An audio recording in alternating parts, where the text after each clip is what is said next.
I love all this Juju Lewis chatter. I love it.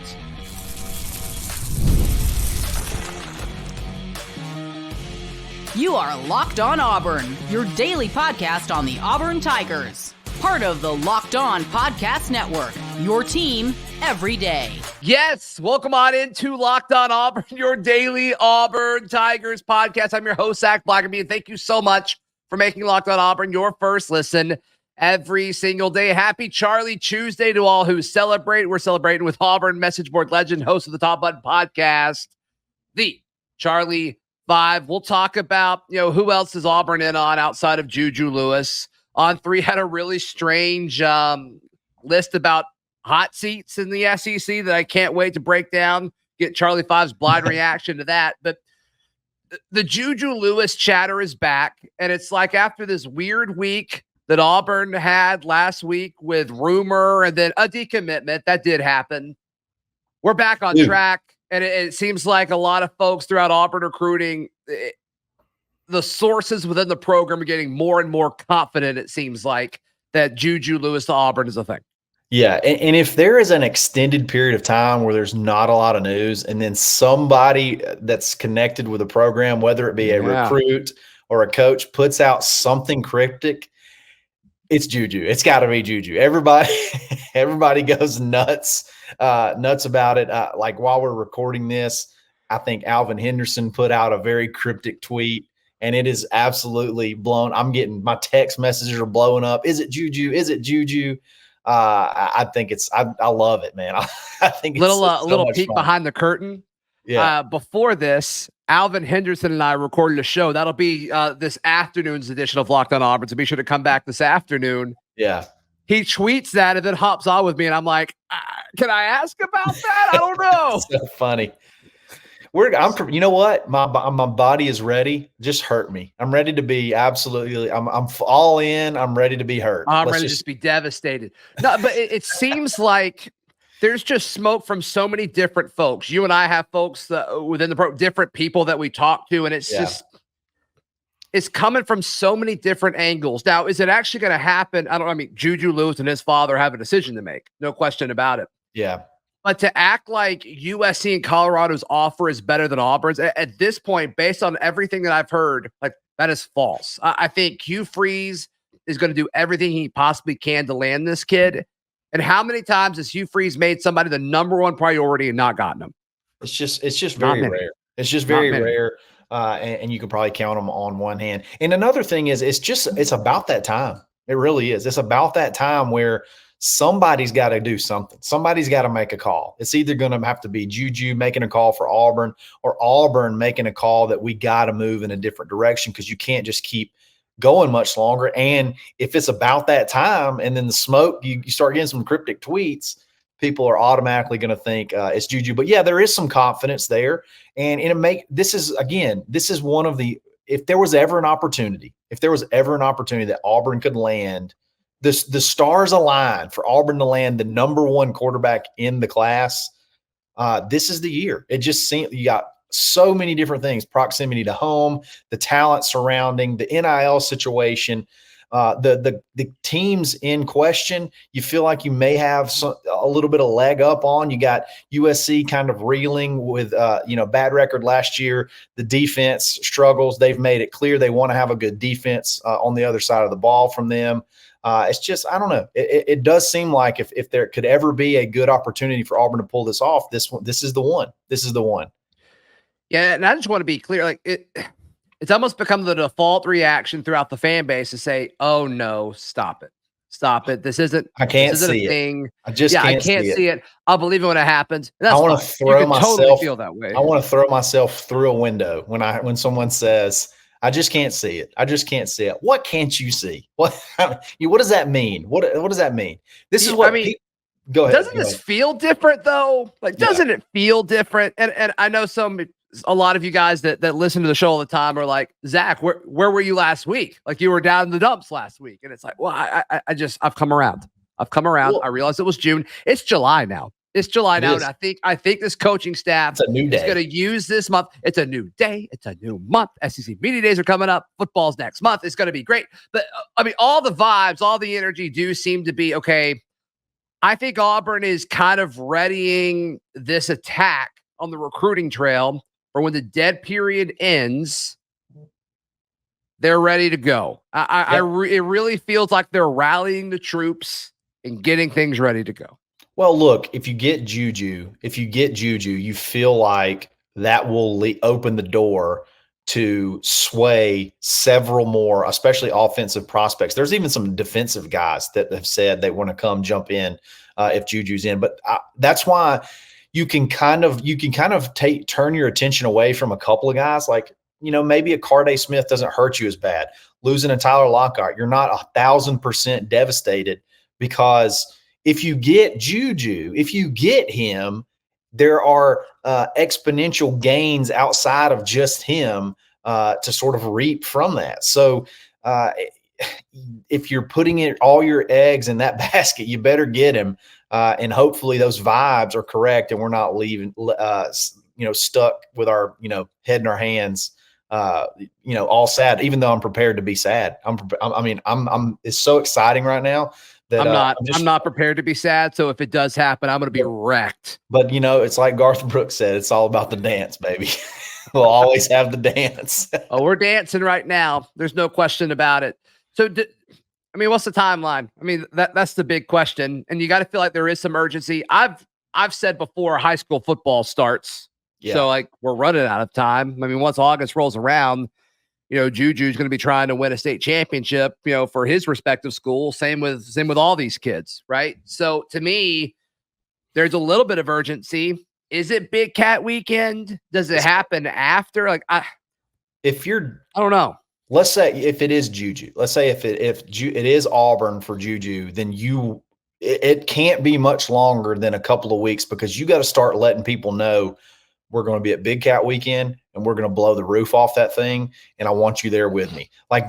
You're at a point now where your quarterback needs to be recruiting for you. And so if it's every day he waits, it hurts him. It really does. If you think about it, every day that he waits, it kind of hurts him, because USC's kind of in turmoil. Colorado's sort of in limbo. Auburn's sort of in limbo. So the longer you wait, you need to be, filling the positions around you. Yeah. And dudes are committing left and right. So you're kind of running out of time. That's why I think if it is him, I don't know that it even makes it to Big Cat Weekend, unless you want to hold it and make that be your Big Cat Weekend announcement, unless that's your big headliner commitment, because you got a couple of guys around that time that you feel good about that you got on deck, I guess, in case that doesn't work out, to go ahead and pop. But yeah, I don't know. I just don't feel like I don't feel like this is going to last too much longer, good or bad for Auburn. Good or bad. Yeah. And I'm with you. Let's just get it done with. Let's just get it done with. Good or bad. I need to know if I need to be happy or sad, whatever. Exactly. But we'll see. We'll see on that. Who else is Auburn in on? Who else could be right around the corner? We discuss next right here on Locked On Auburn. Today's show is brought to you by our friends at FanDuel. Charlie5. Can you imagine wagering anywhere other than our friends at FanDuel Sportsbook? I can't. I won't. I won't do it. I will not even let myself go there. Quick, just putting you on the spot. Name a sportsbook better than FanDuel. Doesn't exist. There's not one. Name an experience that this life has to offer better than just perusing the FanDuel Sportsbook app. Oh, gosh. Other than listening to this podcast, I really can't think of another one. Sure. This summer, FanDuel is hooking up all customers with a boost or bonus daily. Every single day. Not once a week, not twice a week, not 3 times a week, not 4 times a week. Daily. Every single day. So head over to FanDuel.com/lockedon to start making the most of your summer. FanDuel is the official sports betting partner of MLB and, more importantly, the Locked On Podcast Network. Who could be next for the Auburn Tigers? Like your hat a ton, by the way. When you look at it, I think there's several flip candidates out there. There's several high-quality guys that aren't committed yet. If you had to guess, Can't say Juju because I don't think Juju would be the answer to this question regardless. But if you had to guess who's next for the Auburn Tigers, who would it be? It feels like Hollis Davidson is your next commit. It's going to be July 4th. He put it out there that Auburn, what's better than Hollis Davidson committing once to you? Twice, baby. That second time's going to be sweet. Sweet. He decommitted. I thought it was really cool. I listened to an interview with Jeffrey Lee on 3 earlier, and he mentioned that Hollis, when he decommitted, he said, it's not that I don't want to come to Auburn. It's just that I want to take other visits, and I feel uncomfortable being committed and taking other visits. So I want to decommit and see what all's going on, and then I'm going to make my decision. And then, it looks like it's between Auburn and FSU, and he's leaning a little bit more towards Auburn. And I think that's July 4th. That's going to be your fireworks, and you're going to get your big pass catching tight end who lit up the 7-on-7 camp at Auburn just a couple of weeks ago. I think that Auburn's stuck with, and they're going to be excited to add to that tight end room. I mean, that really is a trifecta: America, great food, and tight end commitments. Nothing more American than a tight end. I love a good tight end. There's no question about it. And Auburn will have 2 in this class if that's the case, with Ryan G, of course, being committed as well. Give me a name of, okay, I've got to pick one guy that's gonna flip to us, that's gonna look at what Alvin Henderson did and be like, I want to be like Alvin. I want to do what Alvin did. Who could that be? Oh man, that's tough. So if I had to pick a flip, I mean, obviously Juju's the obvious answer right here, but I'm going to go out on a limb and I'm going to say if Auburn pulls off the Juju deal, I think Derek Smith, that's the wide receiver / athlete / safety, wherever he wants to be, Auburn will take him and put him anywhere. But I think if you get Juju, that could be a flip. That could be a big flip to watch, because I think once Juju, if Juju commits, once he does, I think you'll see a wave of momentum head Auburn's way. And I think Derek Smith might be one of the gettable guys out there anyway. And that could just, ratchet that up several notches. Yeah. What do you think the timeline is, just to stay on the topic of flips? If Juju is going to put out something, he's like, I'm locked. The term has been locked in. Not locked on, but locked in. It's like, okay, staying with USC. Yeah. What do you think the timeline is for Auburn to pursue a KJ Lacey, or I don't know, like a Deuce Knight? Is that guy from Mississippi? He's committed Mississippi, right? He's committed to Notre Dame. Notre Dame. Yeah. Somebody like that. Like, what is the timeline of that, you think? I think Big Cat Weekend. I think we're to shut it down. I think you have found out before Big Cat Weekend. You've identified who you want, and you're doing everything you can to get him to Big Cat Weekend. I think it moves that fast. I think and it moves that fast. Do you think they know? Who's they? Whoever the next 2 or 3 quarterbacks are on the board after Juju. Do you think they know, like, hey, if this doesn't work, we do want you? I think that probably one of them knows.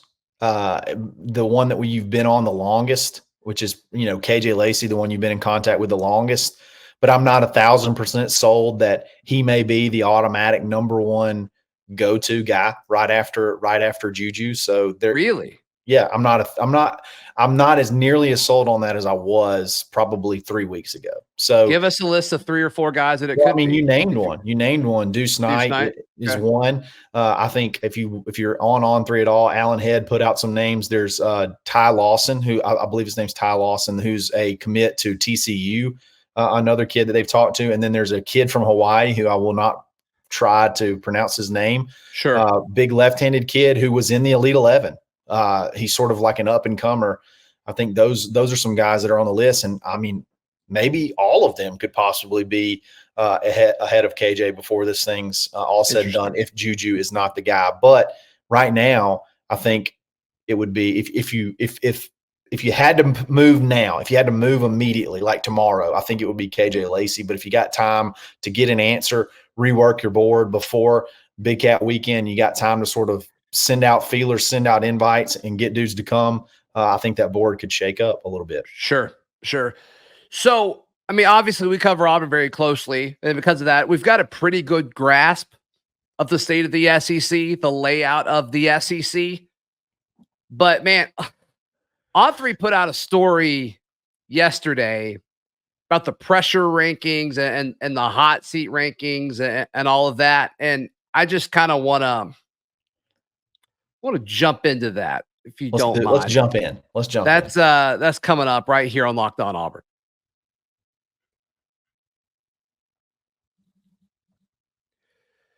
So I want to apologize for the verbiage here. So I said hot seat rankings. It's pressure rankings. I don't feel like that's too off. I think those things are tied together, but I want to use the words that On3's Jesse Simonton said. And I like, yeah. So he went through each school and kind of broke it down, and those paragraphs I think are great. But when you look at the end, they've got the 2024 pressure rankings, SEC head coaches. Sam Pittman is number 1. That makes sense at Arkansas. Like, sure. Is he going to be there next year? Probably not. Billy Napier 2 is Florida. Like, is he going to be there next year? Probably not. But number 3 is Kalen DeBoer. Wow. Well, pressure. Does it give you a definition of what that means? I don't really see it. I will say this. If it's just pressure and not like you're going to be fired, like, yeah, notably, this is not a hot seat list. It's a pressure gauge. So saying that's, but then by that definition, like Kalen DeBoer has more pressure than Sam Pittman does. Like, what are the expectations of Sam Pittman? Yeah, there's not much. Right. There's not much. So I could see. And then right, like if that's what we're going off of, Kalen DeBoer is 3, Clark Lee is 4. Like, who cares? Clark Lee has pressure. How many teams are in the SEC now? Clark 16. Lee put him at 16. Like they're like, you're fine. You're fine. Just do what you get. Do the best you can. There's no pressure. Come on, seriously. There's no pressure there. Yeah. Then Beamer is 5th. I can see that. South Carolina. Like, he clarifies it's not really a hot seat list. So really bad season last year. So your pressure to turn it around, I could see that. They got Robbie Ashford though. So we'll see what they do. We'll see what they do. Brian Kelly at 6 with LSU. I don't know if I'm fully buying that. I mean, the LSU job, just by the nature of it. Always going to have pressure there. Yeah. Sarkisian is 7 at Texas. First year. I think that should probably be higher if that's what we're basing it off of. I don't know, man. Didn't he just make the playoffs last year? Is it really a lot? Should there be a lot riding on this? Maybe so, because you got Quinn Ewers, who's going to be a high draft pick coming back. And your window is there for sure. Yeah, Speaking of window, Lane Kiffin is at 8. To me, if Lane Kiffin can't get it done this year, he can't. When are you going to? Yeah. Yeah, I would put him higher. I think the pressure on what's riding on this season for Lane is probably higher. There is no better schedule in the SEC. There's no better opportunity, in my opinion, than him to make it to the playoffs this year. So yeah, I can see. Dart's gone after this year. Several of the big time receivers that he brought in the portal are gone this year. Yeah, I can see that. They're putting all of their chips in the middle of the table. Them in Ohio State and somewhat Oregon. I think he wants that Florida job. I think he may have a guy on that Florida job. Oh my gosh, that would be hilarious. I would have so much fun with that if that were the case. You would, but it wouldn't be fun for everybody else, I don't think. I think he'd probably be pretty good there. Maybe. Just my opinion. Maybe. Okay, so then Kirby Smart, 9, Eli Drinkwitz, 10, Hugh Freeze is at 11. So to me, I think this is great. Like, assuming this list is true, and I don't agree with it. Yeah. I get where he's coming from on a lot of these. There's a few I don't. But for most of these, I'm like, okay, I get what he's doing here.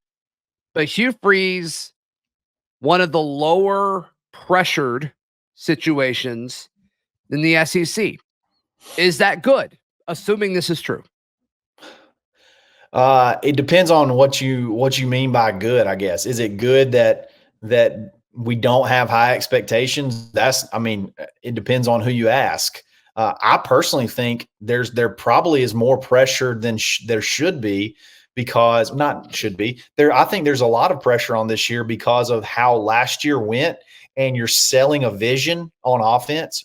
Because you didn't have production last year. So I think at least offensively, there is a ton of pressure to produce because you have sold these high-end wide receivers. If you land a guy like Juju Lewis, you're selling that you can produce. Your offense still has it.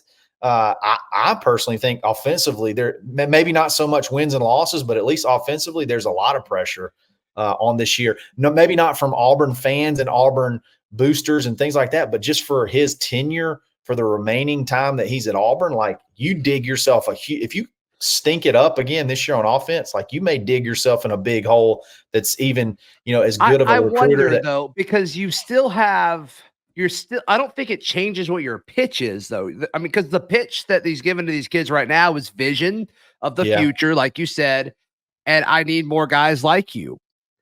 And I don't know if that pivots yet. Yeah, because how long can you actually say? Like at what year? I think this is the last cycle. I think it's the last cycle you can do it. You also, like, depending on who you're, like, if you're recruiting Juju, like, you can probably say, like, well, if you were here, you're better than Peyton. I mean, you could say that. Yeah, they say that anyway, but yeah, for sure. So I thought that was interesting. 11 pressure's different. To me, pressure's way different from hot seat. If it's hot seat, obviously Pittman's one. Then you have Billy Napier's two. Yeah, G5 Billy. Then how many years? Billy. Yeah, how many years has Clark Lee actually been at Vanderbilt? This will be his third season. He got hired the same offseason as Harsin. Oh wow! So he's been here. This will be his fourth year. Then this will be his. So. Yeah. Okay. So maybe he's on. Maybe if he does another year where he can't win the SEC, maybe he is on the hot seat.